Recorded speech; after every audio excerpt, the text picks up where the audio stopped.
Bonjour Thibaut de Montbrial. Avant de revenir sur les leçons de l'attaque de Sydney, justement, on va rester sur la question de la colère agricole. Un point. D'abord, vous qui fréquentez pas mal les responsables sécuritaires en France, est-ce que c'est un point d'inquiétude au ministère de l'Intérieur ? Clairement oui.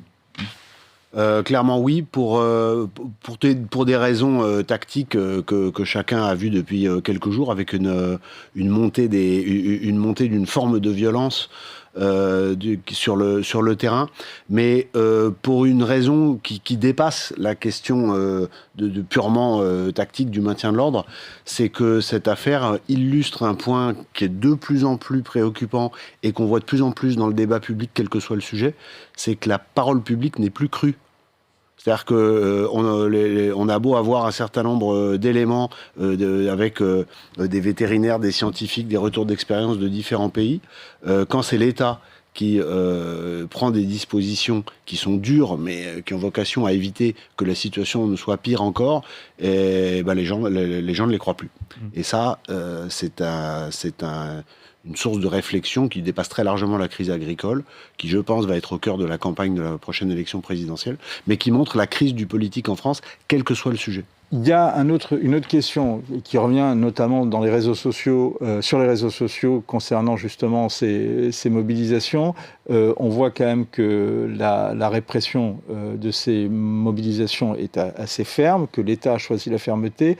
Est-ce que, en tous les cas, c'est une question qui se pose sur les réseaux sociaux, est-ce qu'il n'y a pas un petit peu un deux poids deux mesures, une fermeté entre guillemets excessive par rapport à cette colère agricole versus un laxisme vis-à-vis des points de deal, vis-à-vis aujourd'hui des rodéos urbains et vis-à-vis d'un certain nombre d'autres phénomènes d'insécurité. En fait, on compare des choses qui sont absolument pas comparables.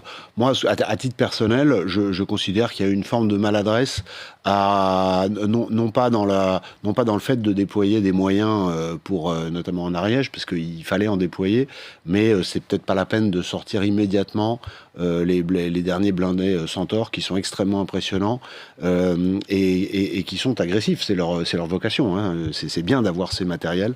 Était-ce nécessaire que dès le premier jour, ils soient déployés ? C'est une vraie question. Mais au-delà, l'enjeu stratégique pour l'agriculture française, il est réel.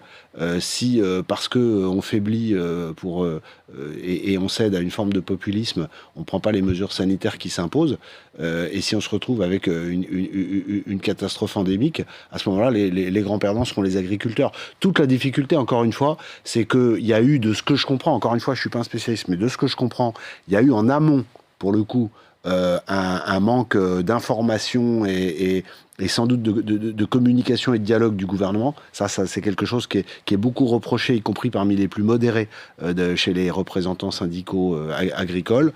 Mais encore une fois que sur le terrain la situation dégénère, c'est difficile de ne pas imposer des mesures qui, encore une fois, sont sans doute celles que tous les gens qui travaillent scientifiquement sur la question prônent dans l'intérêt même des exploitations agricoles. Donc encore une fois, difficulté de communication mais difficulté de communication bien en amont de la crise.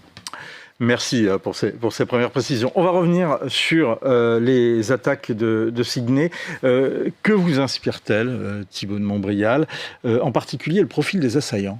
Alors cette attaque islamiste, antisémite, me touche. Elle m'inspire d'abord beaucoup de tristesse, mais aussi elle renforce, s'il y avait besoin, ma détermination dans tous ces combats contre l'islamisme, contre l'antisémitisme, contre cette logique de haine qui ne cesse de se développer depuis 20 ans contre l'Occident. Le profil des assaillants, il y a beaucoup de choses à dire. C'est très intéressant parce que petit à petit, des choses émergent dont certaines demandent encore à être vérifiées. Mais l'un des deux, par exemple, était connu pour fréquenter un centre islamiste notoire en Australie. Il y avait eu un certain nombre d'alertes que, semble-t-il, les services de renseignement australiens n'ont pas pris à la mesure de la gravité. Par exemple, moi, j'ai vu passer, mais encore une fois, il faut être prudent. Hein, c'est arrivé hier matin.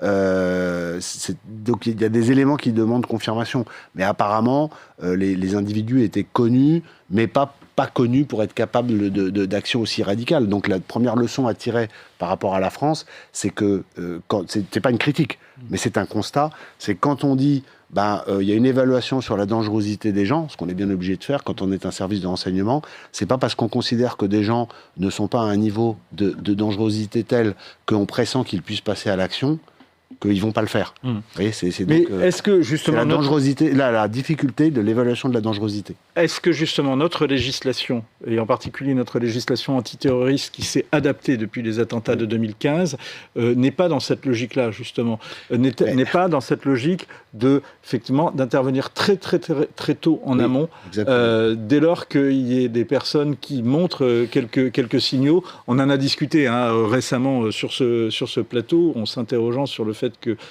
est-ce qu'on ne criait pas trop fort avant d'avoir mal? Mais précisément, c'est la logique même de la législation antiterroriste française. Oui, c'est la logique notamment de la loi de 2017, qui est une bonne loi, avec encore une fois, toutes les limites. C'est-à-dire que la logique est bonne, la problématique est identifiée, celle d'aller chercher le plus en amont possible les profils dangereux, mais on en arrivera toujours, parce que tant qu'il ne s'est rien passé, par définition, pardon du truisme, mais c'est impossible de faire de la prospective avec une certitude à 100%, à faire des évaluations. C'est ce que font au niveau national la DGSI, au niveau départemental, les groupes d'évaluation départementaux qui se réunissent avec toutes les autorités du département, de près ou de loin en charge ou au contact de populations qui sont considérées comme à risque. Mais à un moment, vous êtes obligé de graduer. Pourquoi ? Parce que vous n'avez pas les moyens de surveiller tout le monde. Donc, comme je le dis régulièrement, il y a une population de gens objectivement dangereux en France qui est de plusieurs dizaines de milliers, et les moyens de l'État, il faut le dire, ils ont été considérablement renforcés depuis 2015, moyens humains et matériels, et ça, il faut le saluer. Quand ça marche, il faut le dire. Mais malgré leur renforcement, ils restent à un niveau qui ne permet pas de contrôler tous les gens potentiellement dangereux. Le héros, la personne, en tout cas héroïque, qui les a désarmés, a-t-elle fait ce qu'il fallait faire ou a-t-elle été inconsciente ? Non, dans ce cas-là, il y a un théorème que beaucoup de gens ont du mal à comprendre, c'est que seule la violence arrête la violence. Il y a une violence légitime, une force légitime, qui peut être celle d'un citoyen, comme ça a été le cas, qui doit être celle de la police quand elle arrive, mais une action de violence par le feu ne s'arrêtera pas toute seule.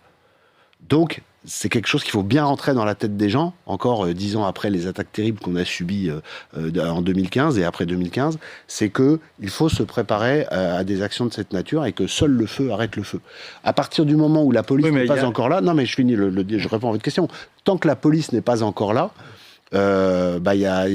soit c'est un citoyen ou des citoyens qui y vont eux-mêmes, et c'est ce qu'on apprend d'ailleurs dans la manière de lutter contre les tueries de masse aux États-Unis. On dit aux gens fuyez si vous pouvez, cachez-vous si vous ne pouvez pas fuir, mais on leur dit combattez si vous ne pouvez ni fuir ni vous cacher pour sauver votre vie. C'est ce qu'a fait cet homme extraordinairement courageux, sans formation, parce qu'on voit sur les images qu'il fait des choses instinctives mais qui sont pas très techniques, avec ensuite un flottement, puisqu'on sait qu'après le terroriste repart et va reprendre une arme et reprendre la tuerie. Le héros lui-même va être blessé ensuite.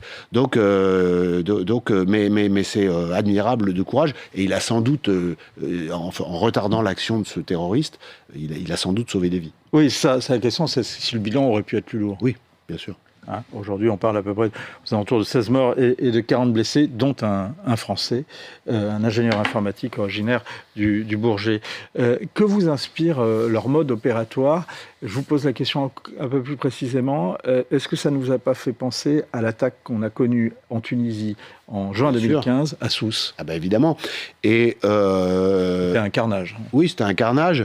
Et dans mon premier livre, qui est Le sursaut ou le chaos, que j'ai écrit en février 2015 et qui est sorti début juin 2015, parmi les modes opératoires islamistes qui sont pas des nouveautés, j'indiquais qu'il y avait un risque de fusillade sur des plages. Alors là, techniquement, c'est pas vraiment sur une plage, c'est sur l'événement de Hanouka, de la communauté juive, qui était à côté de la plage. Mais ce qu'il faut avoir à l'esprit, c'est que les tueries de masse, les tueries de masse islamistes en particulier, elles sont sur des cibles qui sont soit religieuses, en l'occurrence évidemment tragiquement la communauté juive, soit des cibles où la population occidentale se livre à des activités qui sont des activités réprouvées par l'islam radical. Et évidemment, l'exposition aux yeux des islamistes de gens de tous âges et des deux sexes en maillot de bain est évidemment une des cibles à proscrire. Et puis ça a fait régner une terreur que chacun comprend. Je reviens sur ce que vous disiez à l'instant sur le fait que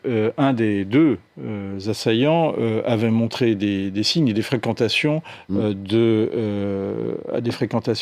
centres islamistes. Le Premier ministre australien a été mis en cause par un des rescapés. Est-ce qu'il l'est vraiment ? Est-ce qu'il est vraiment quoi ? En cause. Oui, bah écoutez, moi je suis un certain nombre de pays qui sont confrontés à l'islamisme et le gouvernement australien a eu des propos très ambivalents, beaucoup de retenue. Juste dans une logique d'accommodement raisonnable ? Dans une logique d'accommodement raisonnable, ils ne sont pas les seuls, mais comme tous ceux qui font des accommodements raisonnables, ils se rendent compte que l'accommodement raisonnable ne profite qu'à l'ennemi islamiste, parce qu'à un moment il faut nommer les choses. Ce sont des ennemis, ce sont des gens qui veulent nous réduire, qui sont dans une logique de conquête, et plus vous êtes dans une forme d'accommodement, plus en réalité vous apparaissez comme faible.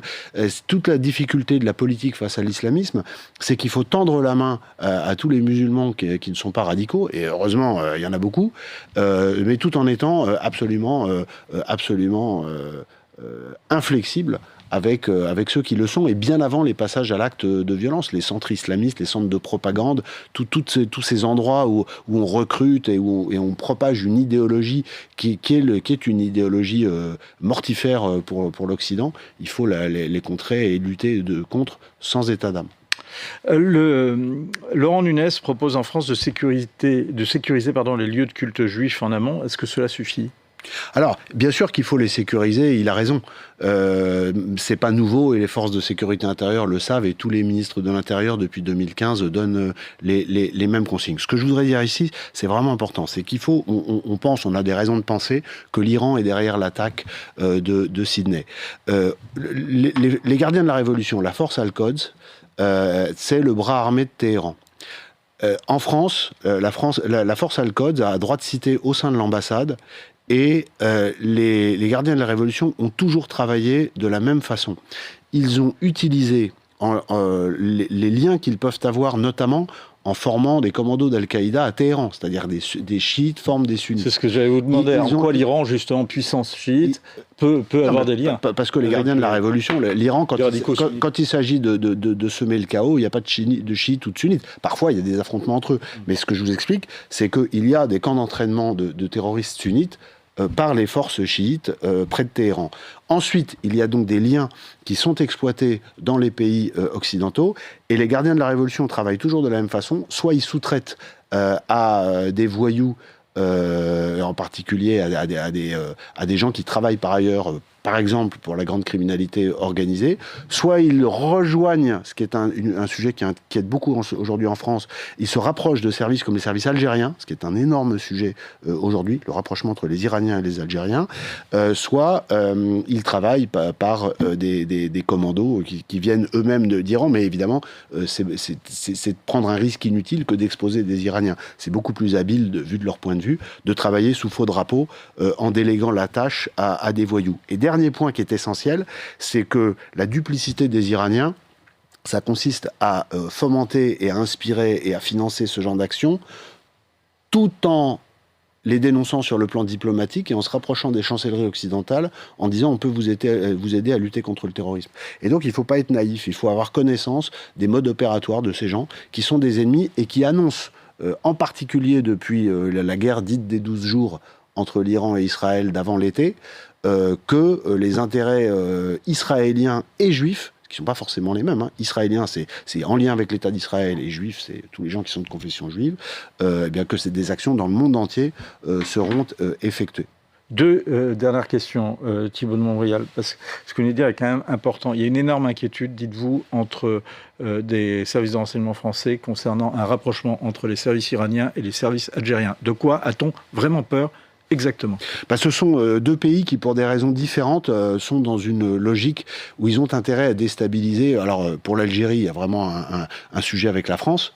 On l'a vu avec la crise dite des influenceurs au début de l'année 2025. D'ailleurs, vous m'aviez invité sur ce même plateau pour en parler en janvier-février 2025.